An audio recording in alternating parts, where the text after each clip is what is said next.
Cisco Certified Network Associate Day 52. Welcome back everybody, I'm Imran Rafai, your trainer for this entire series. Today we're going to learn about leased lines, and we would start with this leased lines, and this is going to be one of the many videos in WAN technologies. So without wasting much time, let's get straight into today's class. And like always, before we go ahead, click on that like button if you liked our contents, and do not forget to hit that bell icon to be notified when we add a new video. Also, do not forget to click on that like button, which is going to make us really happy. For people who want my social media contacts, that's on the screen, and feel free to contact me on any of those mediums or send me an email.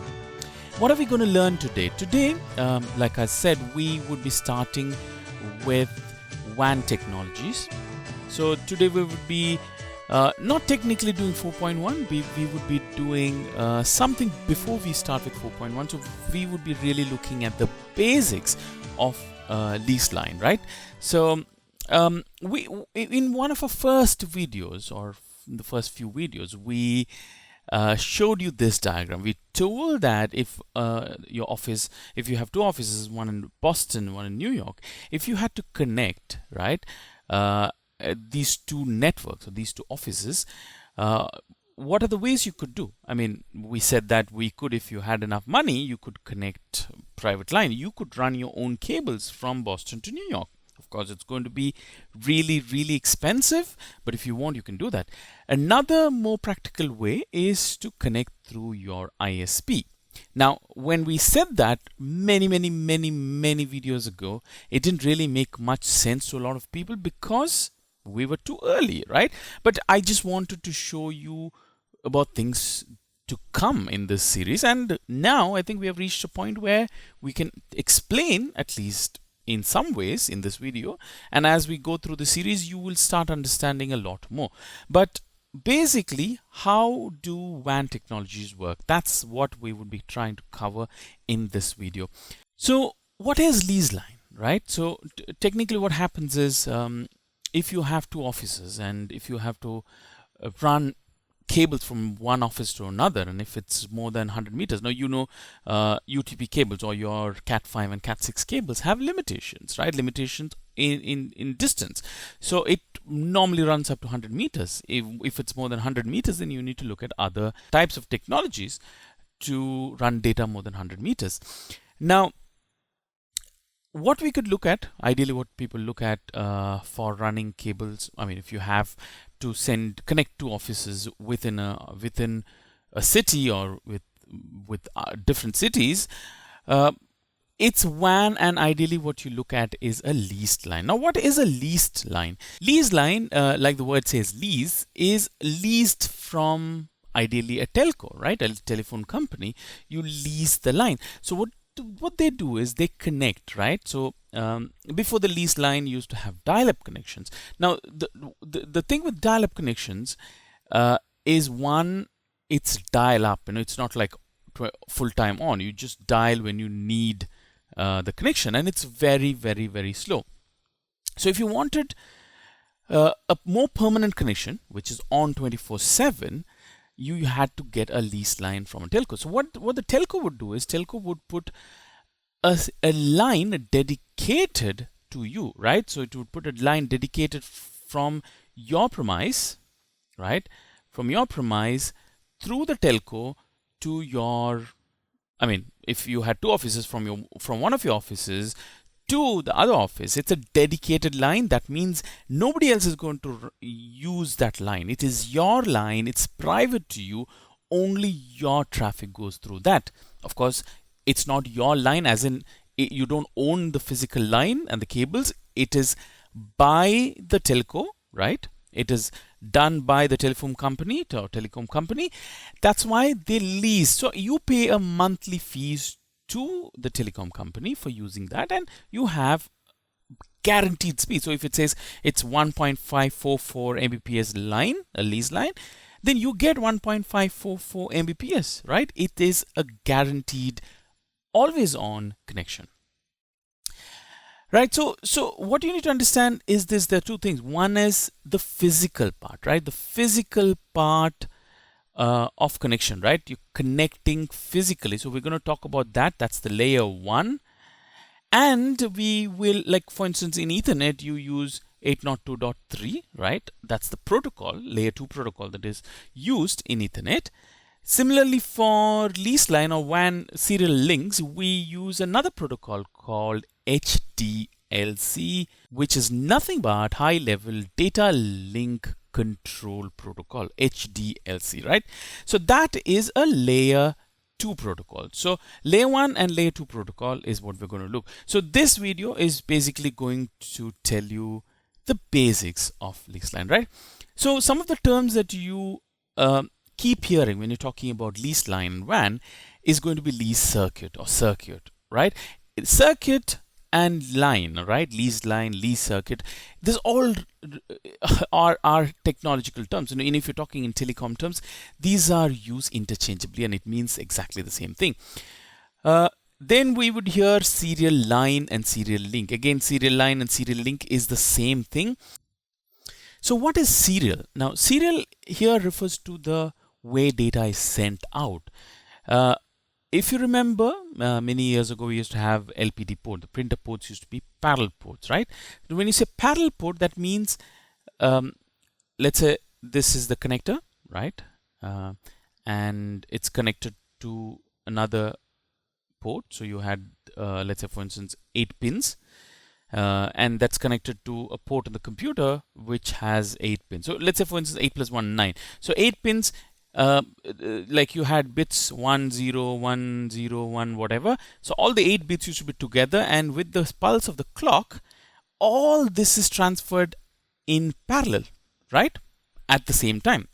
Now the problem with parallel port is you had to, like, if you want to send 8 bits of data, you need to have that 8 pins. The ports are going to be larger. Then came serial ports. Now serial port, much smaller pins, right? Because you only had one pin that sends out data. So you had data coming in serial. First you'd said 1, then it give 0, then it give a 1, then it give 0. So let's say, for instance, if you want to send data used to come in serial. It used to come one behind the other, and you used to have another control pin maybe. So you had much smaller cables and connectors because it was going in serial. And then if, let's say, if you're sending every bit, there used to be a checksum. You used to have the header and the the header, and then you have checksum at the back, and it had different mechanisms to check if any of the data changed. Now, parallel port, because all the data is transferred at the same time, it used to be much faster technically. Serial was more efficient because it is much smaller. Eventually this serial port evolved, and we have something called the USB, which is Universal Serial Bus, which was made because they wanted to have one standard port. So USB became the standard port instead of having different types of serial ports, right? So that's the difference between parallel and serial. And the serial link here, the serial part refers to the way data is sent, right? Then you have point-to-point link and point-to-point line, which literally means connection between 2 points or 2 offices, right? Earlier leased lines used to be multi-point, but today's world it is point-to-point, so it only connects one point to another, right? T1 refers to a type of leased line, like we will be looking in a while, with speeds of 1.544 Mbps, right? WAN link and link, they don't really mean anything, just a generic term for WAN. All right, so how does leased line work? So like we discussed in our video many years ago, I think it's about 4 or 5 years ago, my London office, like for instance, my London office, if I want to connect to my Toronto office, what I would do is I would talk to my telco, my ISP, and I would ask to have a leased line between our offices. What they would do is they would lay a cable from the telco. The ISP would lay a cable underground to my office.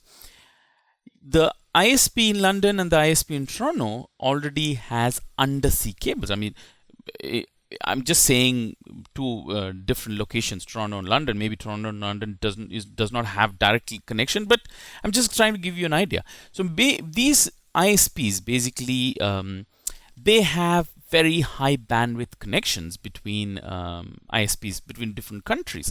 So there are a lot of undersea cables that go. I mean, they have fiber cables, high speed fiber cables that go from one country to the other, and that's how internet goes. A lot of our internet that you use the internet to watch YouTube or do anything on the internet, a lot of those data actually travels through undersea cables, right? So it's a huge network of cables around the world. So similarly to ISPs, they have high speed links between them. And then similarly in Toronto ISP and my office, they have a wired connection. So these are the connections given by the ISP or the telecom company, and they lease and they charge me money every month. I pay them some money for leasing that line from them. So like I said, undersea cables are everywhere, and that's the backbone of internet. A lot of these cables, and this is a image that I got from the internet, but this gives a very clear picture of what and how undersea cables are connecting countries. Now, our internet, like I said, a majority of our traffic goes through these undersea cables, and then we get access to internet. So, lease line terms, some of the terms that you need to know is one, customer premise equipment, CPE. Like for instance, this is the CSU, DSU, and the router. Normally, this is given by the telecom company, but they are the CPE, customer premise equipment, right? And then they also give you CSU, DSU. CSU, DSU is nothing but a timing. So basically, it is the device that controls. Like for instance, for all practical purpose, virtually, I mean, what we're trying to do is connect the router 1 to router 2. So even though the physical connection goes through the telecom company, for all practical purpose, for us, it should look as if R1 is connected to R2 directly using serial cable, right? But physically, that's not how it goes. Physically, there is a serial connection that is from the router to the CSU DSU. The CSU DSU connects to another switch at the telecom company. Then they have multiplexers. They create a virtual connection. So you have that connection that is made for the customer, right? So the customer, whoever is paying for it, they have a dedicated connection 24/7 on, which connects R1 to R2, right? So CSU DSU basically is the device that tells this device, right? Because now it has to run through the telecom company's infrastructure, right? Cables. This device, CSU DSU, is what does the clocking, right? So clocking signal, depending on the clocking signal, it tells the router when it can communicate, right? Similarly, this side, this does the clocking, so it can tell the device when to communicate, right? So this CSU DSU is a very important device which does the clocking.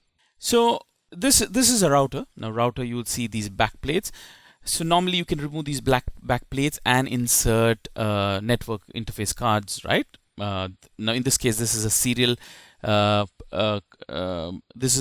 NIM board with one serial port, right? So you can, routers generally have gigabit Ethernet or fast Ethernet ports. You don't have serial, but if you want serial, you get these NIM cards.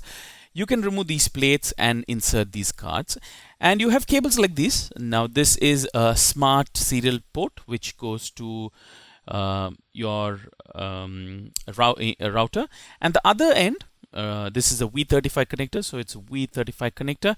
This V35 connector goes to the CSU DSU, right? So then from there, the telecom company connects to their devices, right? So these are the physical connecting cables. Now, what are the WAN speed, or leased line speeds, right? The basics. The basic line is called the DS0. DS0 is one channel, and the channel bit rate is 64 kbps, right? It has 64 kbps. Now, 64 kbps is not, it's nothing, right? So normally the most popular leased line speeds used to be T1, right? DS1 is data. Basically, it talks about the data that goes through T1. This is known as T1 in North America and Japan and I think South Korea. It is known as T1 basically. So T1 has 24 DS0. So it has 24 DS0, so it's 24 into 64 kbps plus 8 kbps. That gives us total speed of 1.544 mbps, right? This is the standard. Now, sometimes you don't really need T1. You need something lesser than T1. So what they had is they had another intermediate speed, which used to be fractional T1. It depends on the number of channels. So if let's say you have 2 channels, it's 2 into 64, that's 128 kbps, right? So you get speeds of multiples of 64 kbps. That's fractional T1. Now, when North America had T1 connection, Europe took a slightly different standard. They did the E1. What E1 did is E1, instead of having 24 channels, it had 32 channels. So 32 into 64 kbps, you get a speed of 2.048 mbps, right? So that's the European standard. And these speeds like T1 and T3, these speeds standards were established in 1950s and 1960s. So these are very old standards. So like I said, when then after T1, next standard was the T3. So T3 used to be 28 times T1. 28 times T1 is 44.736 mbps. Again, not everybody wanted this speed, so you had fractional T3 as well. So fractional T3 was nothing but multiples of T1, right? So you had 1.544 mbps. So you had multiples of that. That used to be the fractional T3. So T3 is 28 T1.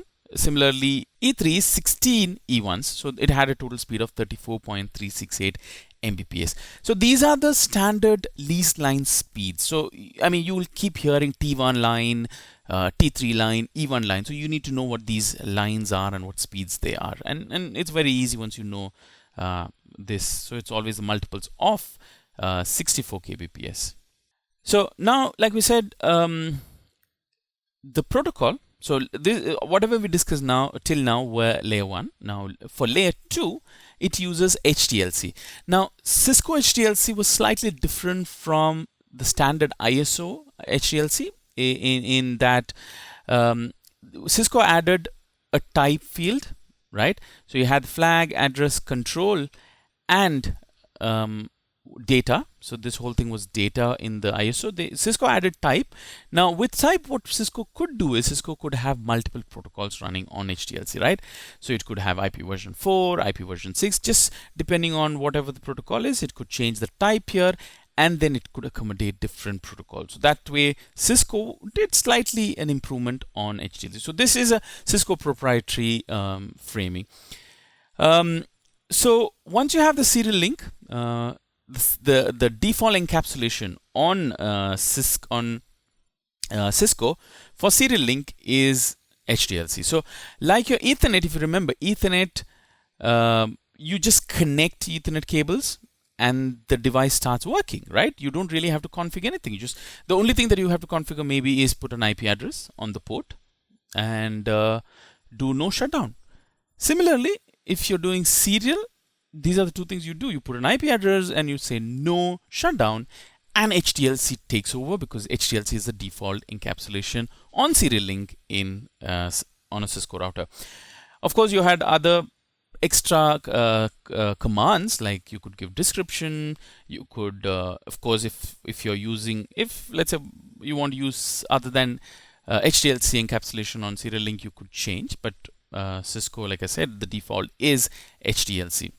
So once you have leased line with HTLC, what happens then is if let's say PC1 wants to send data to PC2, PC1 encapsulates because it's Ethernet via a Ethernet switch. It is going to the router, so it encapsulates that IP packet. Now this is an IP4 packet. It encapsulates IP4 packet with an 8.2.3 encapsulation, right? Now that comes to R1. Since we are moving from Ethernet here to serial, the router 1 strips 802.3, that's Ethernet encapsulation, takes the IP packet, encapsulate it into HTLC, because HTLC is the protocol that serial link works on. Then this goes to the next router. At this point, it again removes the encapsulation of HTLC and re-encapsulate, because we're going into Ethernet again, re-encapsulate with Ethernet encapsulation and sends it to PC2. PC2 knows how to take the IP packet away from Ethernet encapsulation. So this is the basics of leased line. This is how leased lines work. We will be back very soon. I would be recording a few videos very soon now, because we missed almost a couple of months. I couldn't record a video in the last 2 months. So we would be back very soon. I would be recording, and we will try to finish this series very soon. So until we see you again, have a good day, and all the best. Bye-bye.